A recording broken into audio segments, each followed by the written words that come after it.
Life begins at the end of your comfort zone. Good morning to our respected guests and the students of IIBM Batch 2022. I'm Vasundhara Singh Bani, moderator for today's session. I hereby welcome you all to our first event of this lovely morning. This session is going to be of an hour, followed by questionnaires at the end.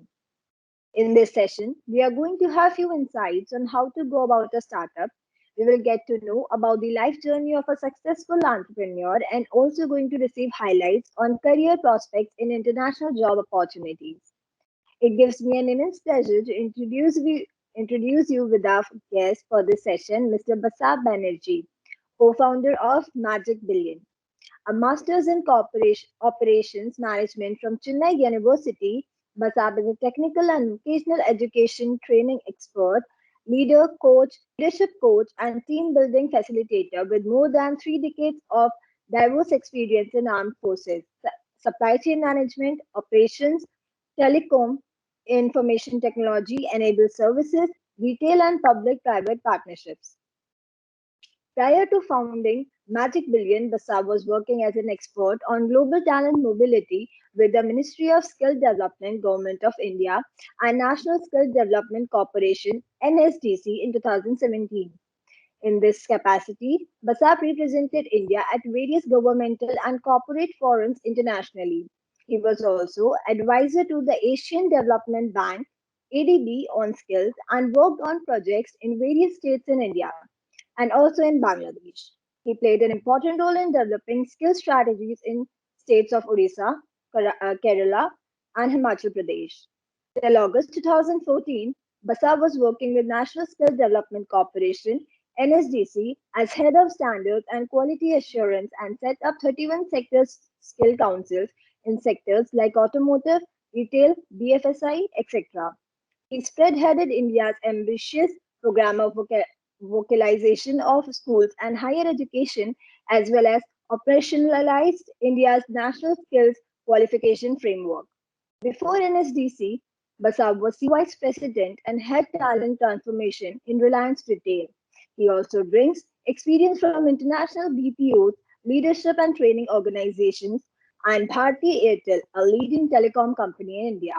Basab began his career in the Indian Army. He specialized in supply chain management and managed the supply chain for Eastern Jaffna Peninsula during Sri Lanka conflict in 1989. He has lectured extensively on leadership, strategy and management to international armed forces officers and IAS officers as faculty in Defense Staff College. So now I request our guest Basab sir to take the session further. So you may continue, please. So great. Thanks a lot, Vasundhara. I see that my bio has taken 5 minutes. It took you for me to reduce the bio. Good morning and greetings, students of IIELM. And I'm going to be very short and crisp in my presentation. So that we have more time for question and answers. Otherwise, I can go rambling on. You know, old people, they always are fond of their own voice. So there are a few things that I thought would be very interesting to tell you guys who are going to join the workforce maybe 3 decades after I have. And so I think the first facet that I would want to open is of how the world is looking like from the perspective of a professional who's just entering the world, right? So let me just open up presentations, and I'm sure you will find this to be very interesting. Just how things are internationally, right? So there are many reports in the world which indicate that a large number of countries globally are facing an acute shortage of talent at the entry level. And there are 2 reasons for this. One is that the age of many nations is growing very rapidly. Now, just to give you an example, the average age in India of the population is 28 years. And guess what is the average age of people in Japan? It's 20 more years, it's 48 years. So an average Japanese is 48 years old and an average Indian is 28 years old. Now that's those are two ends of the spectrum. And when you look at countries like Germany, Sweden, Finland, Russia, Canada, United States, they're all somewhere in the middle of this spectrum. So there's an aging population in most of these industrialized nations. That is the first challenge. And the second challenge is that these countries are far below their uh, birth reproduction rate. So, what that means is their population is neither growing nor is it stable. It's all showing a downward trend. So, uh, this is the demographic challenge which the world is struggling to answer. And if you look at reports from McKinsey or Boston Consulting Group or the Manpower Group, which are available on Google, you will find that uh, there are only two countries which are able to substantially provide solutions to this demographic challenge in the world, and that is China and India. Now, the the good part is that with China, there is a problem of language because they will still take 12 years for their youth to learn the English language, which is of course the universal currency of language in the world. And the second thing is that there is so much of growth. You would have read in yesterday's paper, the only economy in the world which has grown in 2020 is of China at 2.8% of GDP. So they have so much of requirement of people internally that there is there is very little that the Chinese worker will look for to go outside. So it creates a great opportunity for India. This deck is only of the uh, countries where we as Magic Billion have forayed into, but it is not an exhaustive um, uh, picture of the reality which is there in the world.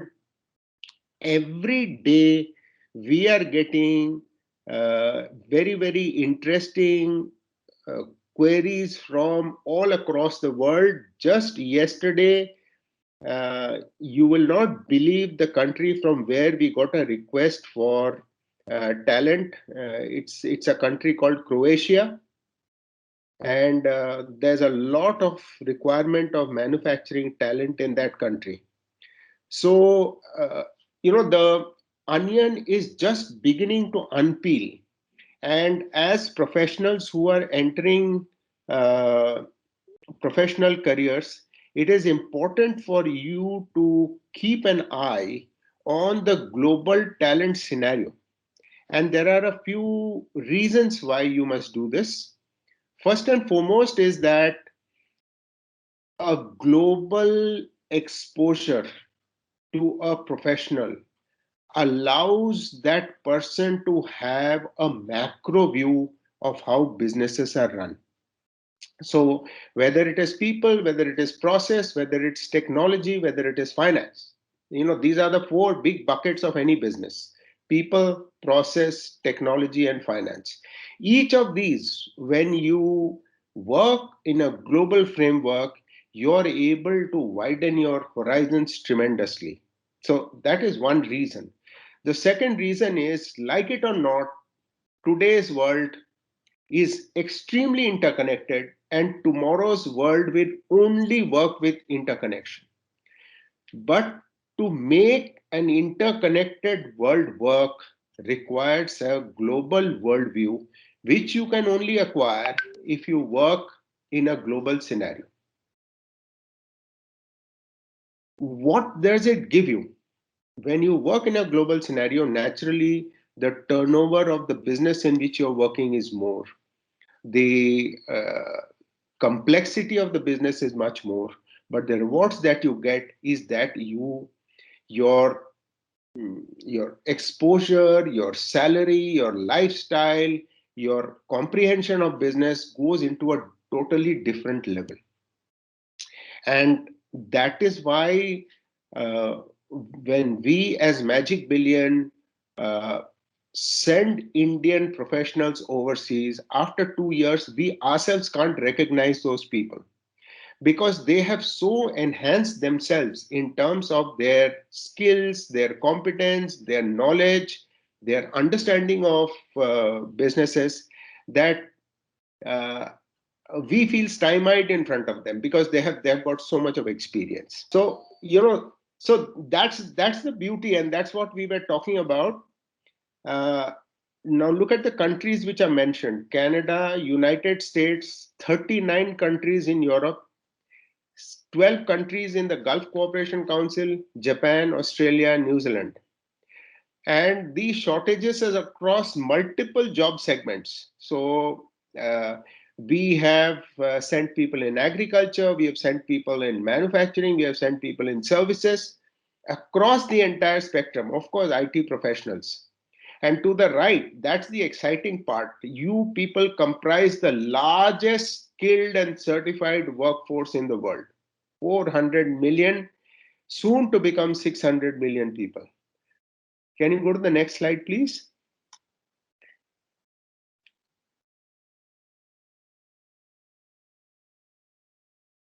And here you can, on the left, you can see what kind of labor shortages are there. These are, quoted statistics of 2 years back, and things are only becoming worse. In Japan, the skill shortage is to the scale of, hold your breath, 89%. That means 89% of employers in Japan are short of talent. Now, if you are short of talent in, let's say, Toyota, how are you going to manufacture the cars? And that's the biggest challenge that they have. So, I'm sure you're following the news. So, you would have read 3 days back the Japanese Minister for Manpower, along with a very large delegation, was in India, and they have signed a memorandum of cooperation with India to provide them with something called specific skilled workers, SSWs. Uh, Most of these countries that are mentioned here, Germany, Hungary, Poland, United States, Finland, Sweden, Canada, have agreements for worker migration from India. So all of them are wanting to source talent from India. So that's the excitement that we have today. You would have again read in the papers, one of the first things that Joe Biden did as president was to set aside President Trump's order on the H-1B visas, making it more convenient for the Indian skilled talent to go to US. Can we go to the next slide, please? Next, next.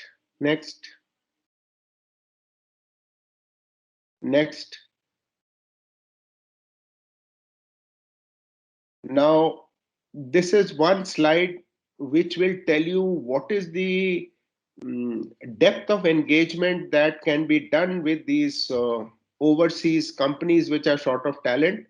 On the left, we do pure play job placement. That means there is a company which says we want fresh MBA professionals.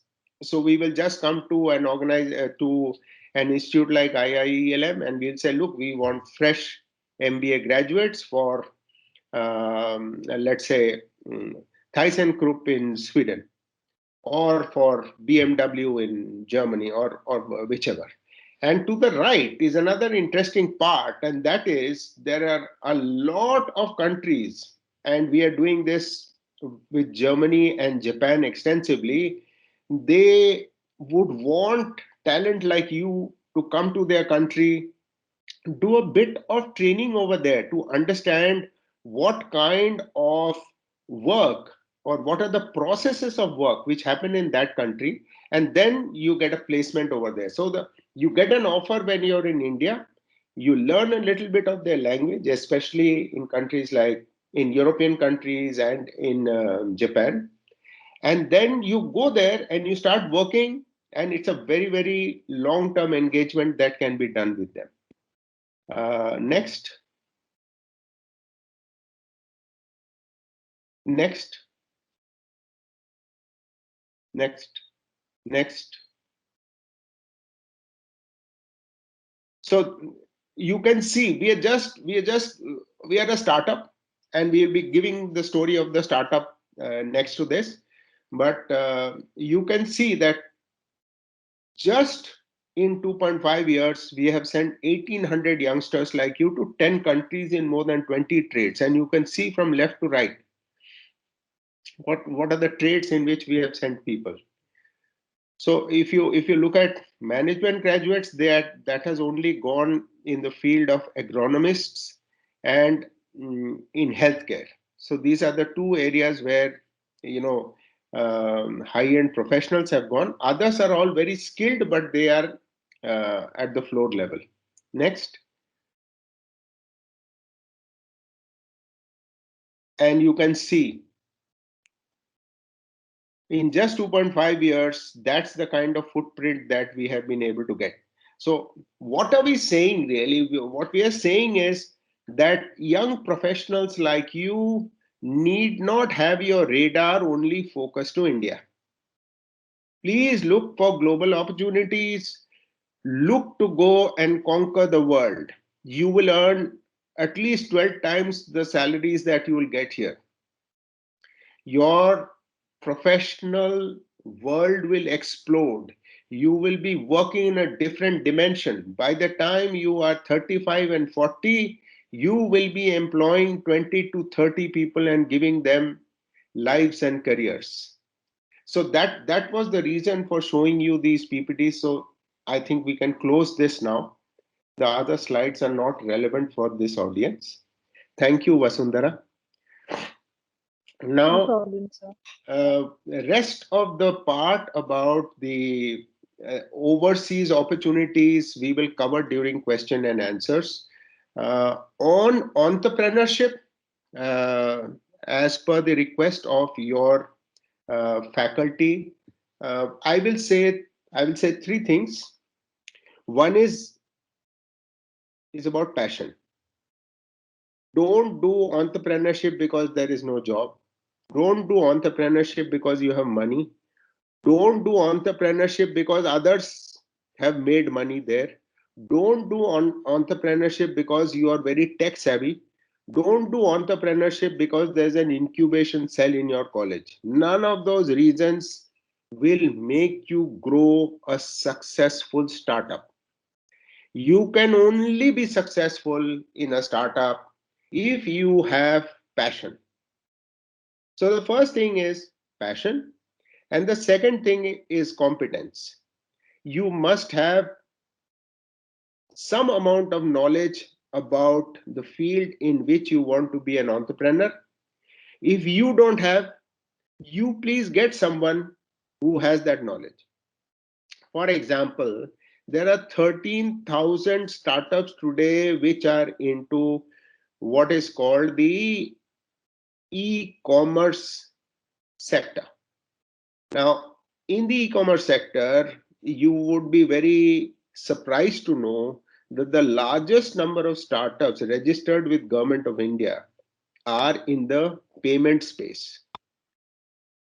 Now, everybody thinks because a Paytm has become a unicorn is a company which has got a net worth of more than $1 billion. So everybody thinks because Paytm is a unicorn, so everybody can use this payment gateway and become a successful startup. That is not the case. There are regulations, there is a lot of technology, there is a lot of interdependence of technology. So 90% of the startups in the electronic payment space are today either short of funds or they have closed down. So don't follow a successful model unless you've got your passion behind it. And within the team that is doing the startup, if you don't have the requisite skills which are required. So the first thing about being an entrepreneur and being a startup is you need to have passion. Second is competence, and third is you must have visibility to finance. Because if you don't have finance, you will get choked. So you will need to know, and there are enough and more people in this world who can guide you on how to make a business plan when you start, a business plan when you go to pre-serie A, that is when you're just before you want to go outside to take your funding, and then serie A, serie B, the entire series of funding. Unless you do funding, you can't do scale. Unless you do scale, you can't grow and become a successful entrepreneur. The third thing about entrepreneurship is that it is best done in teams. So if you are a solo entrepreneur, you're very passionate, let's say, about tribal clothing, and you feel that that tribal clothing, you need to bring it mainstream and you want to showcase it to the world, you want to sell it to the world. It's a great idea because today in times of India, there are stories about indigenous people in our country, and there are more than 19,000 tribes in India. Each one of them is colorful. Each one of them have got their own apparel, fashion, clothing, which has got a style of its own. You could pick up a set of styles and you could say that, well, I'm going to sell this globally. But you need to have the right kind of partnerships with you when you want to start up, because otherwise you will not be able to manage growth in your company. So you will need someone who understands sourcing, you will need someone who understands the manufacturing, you will need to have someone who understands the marketing, and of course you need someone who manages finance, and you need someone who manages technology. So that's the span. Now when you've got this span, you could straddle maybe one or two, but you will need people whom you trust, who straddle the other two or three, or maybe you need three people. So you need to see that across the value chain of your business, how you will manage if you want to do a startup. My suggestion to young professionals like you will be that if you really want to be an entrepreneur, decide where your passion lies. So let us say your passion lies in technology. You don't know what you will do in technology, but you feel that your passion is in technology. Great. Join a tech firm. First, join a large tech firm, understand how they work. Then join a startup in that tech field where you are interested. Today, technology is everywhere.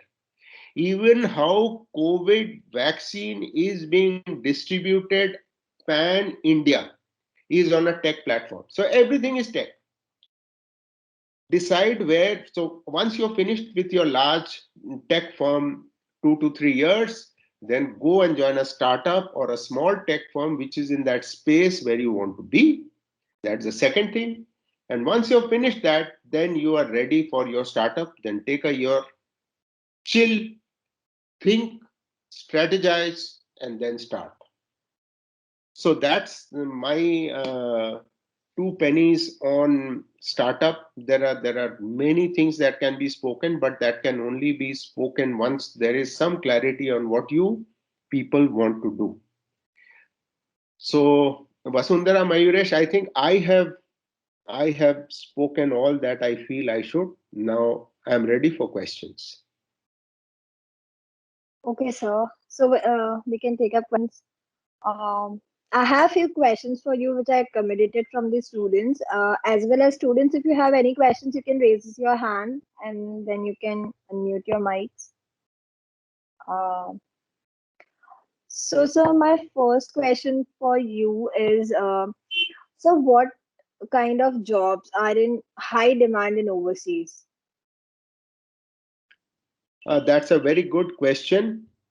And the good part is that there are jobs across the spectrum. Now, just take a simple thing like IT. Uh, from just one employer in Japan, we got 17 types of job roles which they are looking at talent from India. Now, these 17 are in networking. There are some job roles which are pure play software design, so you need to have Java and Python skills. There are some which are to do with software sales, and there are some which are to do with hardware. So, just in the field of IT, in these four segments, there are 17 job profiles which are available. When we went to Sweden and Finland last year, a large number of design companies uh, talked to us, and they were exploring design professionals, those who understand how to do design in as a career. So that was it. Germany was extensively into manufacturing, so most of the requirement of people in Germany was to do with manufacturing. Across the board in every country, there are requirement of healthcare professionals. Agriculture professionals are in great demand. uh, if there is one industry which is not in demand, uh, I will say that is retail. Other than that, whether you're talking automotive, you're talking manufacturing, you're talking all services, banking, financial services, or you're talking IT services, they are all in demand. Okay, so we have a question from Ajay Dikshit. Ajay, you can unmute your mic. Good morning, sir. Good morning. Sir, what skills one should possess so he can get placed out of India, sir? What skill sets? Now that's a very good question. First and foremost, the overseas employers will be very keen to understand whether you want to join their company because you feel you like the job, or because you want to go and settle down in that country. Now, no country wants settlers. No country wants people who are going to warm their seats. They want people who are passionate about that particular organization and the work. So, here are the three or four things that you must do if you are wanting an overseas job. First and foremost, be very clear what is the kind of job that you want. Second, what is the kind of country that you want to work on? Third, what are the kind of skill sets that are required over there? And these skill sets are in three parts. Part one, most important, is language. Part two is culture. And part three are technical skills. Uh, so, 5 seconds on each. In language, let's say you're going to a country like Romania, or you're going to a country like, let's say, Russia, or you're going to a country like Germany. Depending upon the nature of your job, you will need a certain level of local language competency, which you must develop before you sit for the interview. Nothing much. You should be able to just say, Guten Morgen, auf Wiedersehen, just to make the German employer comfortable, and maybe learn a little more of the language so that you are able to speak a few sentences and convince them that you will be able to speak. That is one. Second, on culture, it is important to understand how they dress, how they speak. For example, when you're giving an interview in Japan, never look at the interviewer in the eyes. They don't.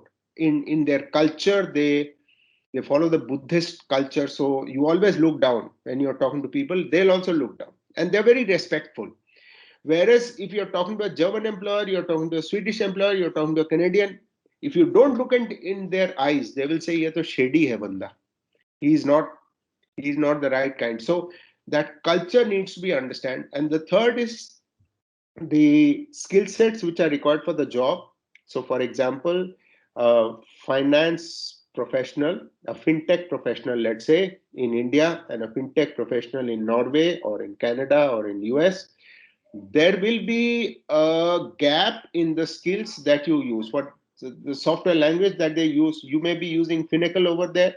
Over there may be some other language. You need to prepare yourself for that particular skill gap before you go for the interview. That is as far as your fitment is concerned. You should be really genuinely excited about the opportunity. You should not think मुझे जाके Sweden में काम करना है. And now that is not going to get you the job. You should be looking at a job and saying, this is the job that I want to do.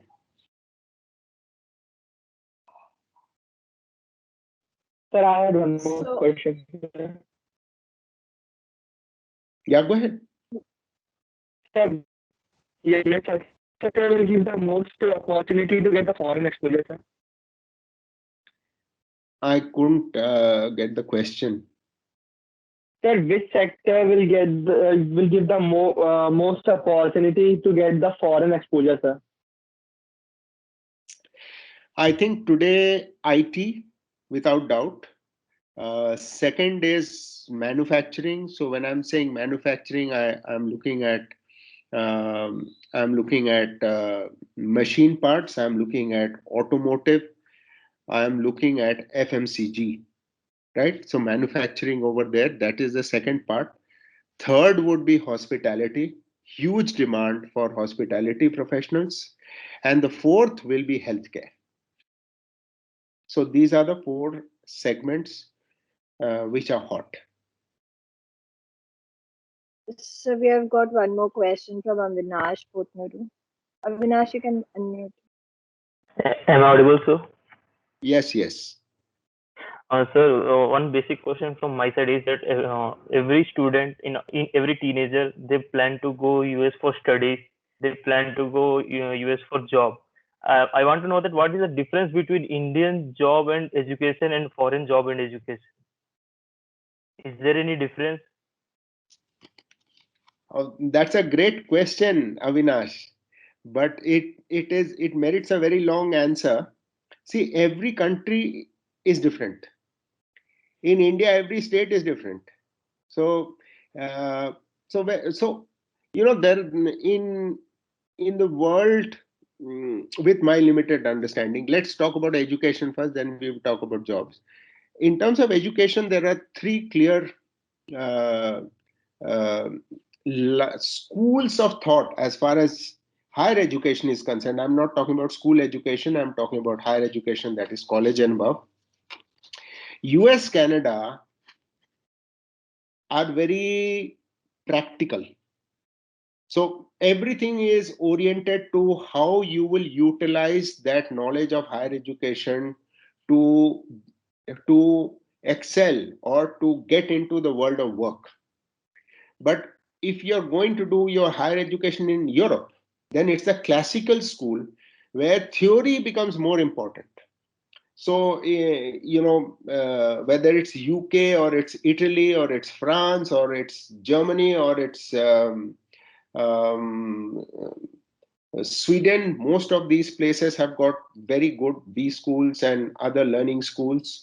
The focus is on theory.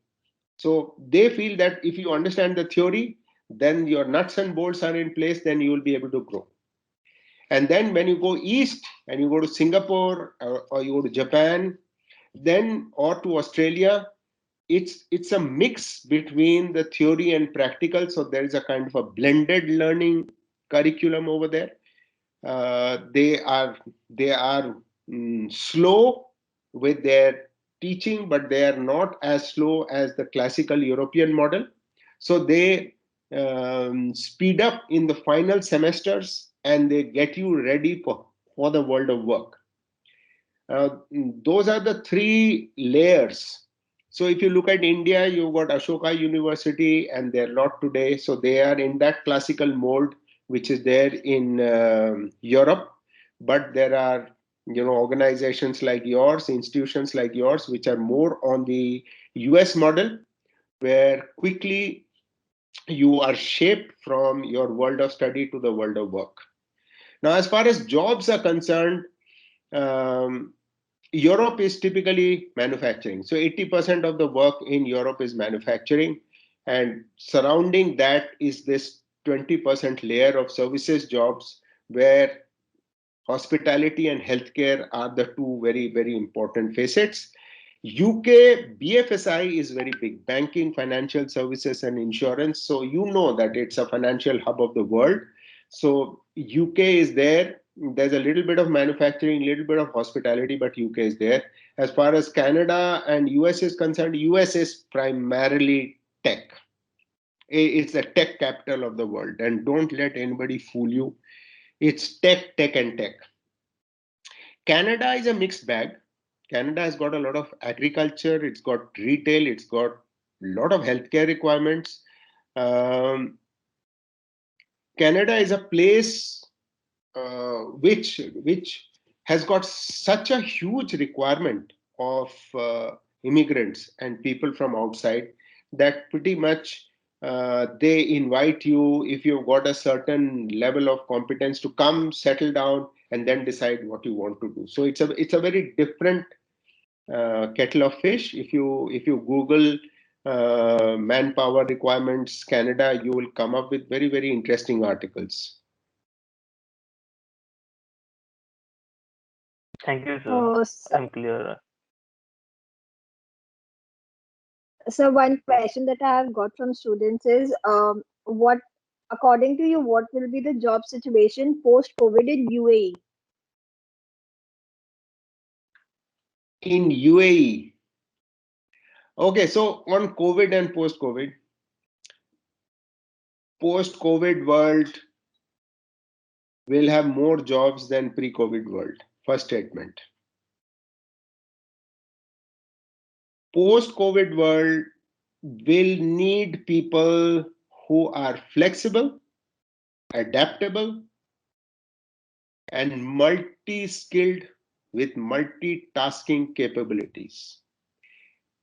You will not be able to be successful in the post-COVID world if you can't adapt, and adapt. Because the frame of reference in which you will be working will be continuously shifting. Now, we are all products of the British colonial era. You may be 3 generations away, I may be 2 generations away. हमको लगता है कि आज जो हमारी कुर्सी है वो कल भी वैसी ही रहनी चाहिए, परसों भी वैसी ही रहनी चाहिए. Everything should be status quo. But the rate of change, which was there pre-COVID, has become 15 times post-COVID. So companies are continuously changing, re-evaluating, and the only way you can survive in a post-COVID world is to keep yourself abreast with what is happening and doing much, much more than what you are supposed to do in an adaptable framework. Having said that, UAE and most of the countries in the Gulf are going through a very important transition, and I'm sure you guys know it. They are moving from a fuel economy to a non-fuel trade-based or a service-based economy. They can't do manufacturing in the Gulf, so they have to get into services. So UAE is one of the pioneers, one of the leaders in this. So you could look at services and you can look at technology, which will be the two bulwarks or which will be the two main drivers of jobs in the UAE. That being said, COVID has also allowed these Gulf countries to explore very deeply whether they would want to be self-sustained with their own manpower. Now, they've got a lot of people who traditionally have not been working. So they are looking to see how they can get their own people to work, because there is no petrol money anymore. There is no oil money anymore. So they can't sustain the population on doles, which they have been doing for the last 50, 55 years. So there are terms that you will hear like Omanization, Saudiization. What it means is the workforce is gradually being made indigenous. So that is something you will need to cope with. Okay, so one more question. How to approach companies in abroad for job? Hmm, that's a very good question. Uh, and that's the reason why Magic Billion came into force, uh, in response to questions like this. Because it is a blind spot, because this is a gray area. Now, if there is there are some people among you who want jobs, let's say in Japan or in Europe or in Canada, or so what will you do? You'll Google and you will hope like hell that there is someone who will be able to support you, or you will go through a reference, or you will come to an organization like Magic Billion. Now, if you come to an organization like Magic Billion, then we will provide you the visibility to an employer of your choice. But the way we work is we don't work with institutions like IIELM because we don't have a bag full of jobs. It's only when an employer signs a contract with us, an overseas employer signs a contract with us, that we come to IIELM. So, what can you do? So, as an institution, there are some steps that you can take in terms of engaging with large overseas employers to see whether they are looking for talent from India. This could be in two sectors to start with, BFSI and so IT, BFSI, and manufacturing. These could be the three sectors in which you could do. I will strongly advise against students applying directly to jobs which are posted overseas because there is a lot of scam in these areas. So, yes, if you have got any reference, so some of your alums are overseas, you could reach out to them. If you have got any relatives or friends overseas, you could reach out to them.